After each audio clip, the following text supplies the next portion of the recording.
Hindi lang pala 7-7, meron pang 30-30-30. Ano yung 30-30-30? Famous na 7-7-7.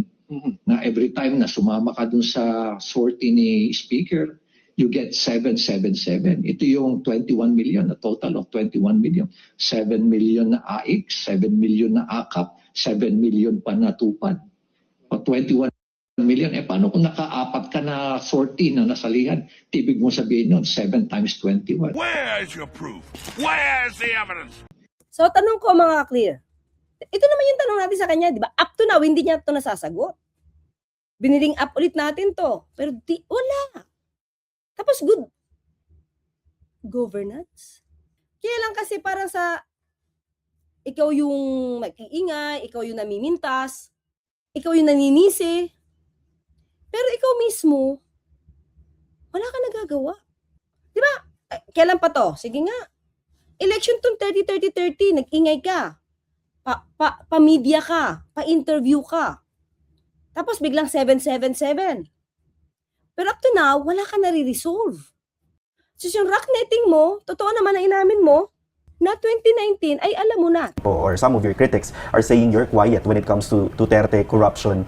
Specifically, isa po sa nabanggit dito ay yung rock netting issue dito sa Benguet na ngayon daw po, when you're being very vocal about corruption, hindi nyo nababanggit yung mga nangyaring corruption nung nakaraang administrasyon. Ano pong sagot nyo doon? Mabuti na lang, Tristan, nabanggit mo yan sa akin. Another kasinungalingan yan, no? Alam mo, as early as 2019, erase ko na yan. And consistently, every time I do a presentation, I talk to people, I talk to groups, big groups, no? Laging kasama yung rock netting na yun. Kung binigyan ako ng meron lang akong chance na mag-investigate, sana, di ba? Ang hirap mag-imbestiga. Yan tayo. Bago na naman. Wala na yung 99, wala na yung 30-30-30, 7-7-7, wala na yung rock netting. Okay. Po si Mayor Benji Magalong Oh. was asked regarding may sinabi po siya na around 90% daw po ng members ng House of Representatives are corrupt. As public officers and public officials, we carry responsibility when we speak about certain matters, no? Not only to give clarity to the public, but with precision. When I say precision, it has to also be backed up by evidence, solid evidence, no? It is quite irresponsible and irresponsible and unfair to just brush the entire institution with single stroke and to say that 90% of the members are corrupt. Diba? Kung hindi ka pala ready, pangalanan, kung sino man yung tinuturo mo, diba? Huwag kang munang magsalita. Napakabigat nun 90%. Yes. 90%. Corrupt. Imagine niyo, tapos hindi ka magpapangalan, pero nabahiran mo na sila ng alingas-ngas. Ano sa tingin niyo mga kri? Ba't niya sinasabi to? Ako, meron akong tingin mga kri. Ako meron akong tingin. Gusto niyang bahiran ng hindi maganda ang house. Kasi nagka-take up at the time ng impeachment trial. So, kailangan niya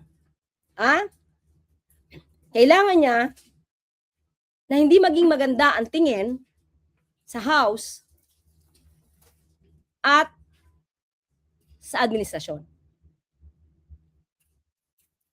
Diba? Mabagal daw. Imagine nyo mabagal daw ang pagpapaimbestiga. Samantalang yung rock netting niya, 6 years. Kaya nga siya kinall out ni Senator Trillanes. Huwag niya nang ibahin yung issue kasi sinasabi niya ngayon, si Senator Trillanes daw ay ginagamit lang siya para sirain yung kabila. Ba? Obligasyon ni Mayor Magalong kung ikaw ay magpipinpoint, magpangalan ka. Diba? Tama naman si Congressman Adjong. It's an irresponsible statement. Tapos hindi ka magpapangalan. Kasi wala ka namang ginagawang action. Yun lang yung point doon. Hindi sa'yo nagagalit. Parang sa'yo nagalit, dapat ikaw na mag-imbestiga. Ay, teka lang. 2019 sabi mo, nag-start ka mag-imbestiga eh.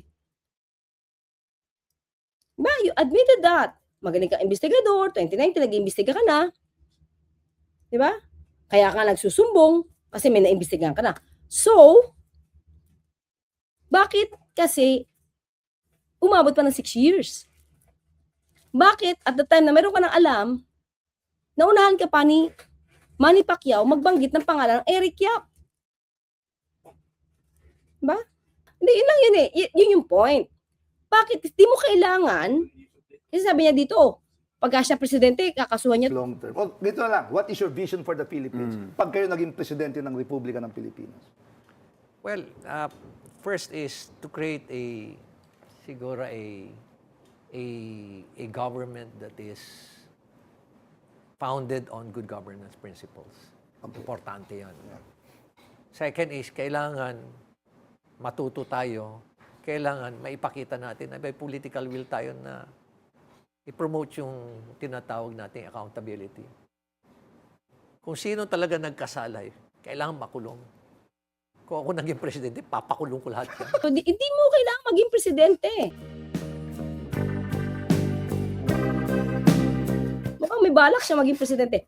Hindi mo kailangan maging presidente kasi si Senator Trillanes, again si Ray Malonzo, nagsasampa ng kaso, hindi mo kailangan maging presidente. Hindi kailangan maging opisyal.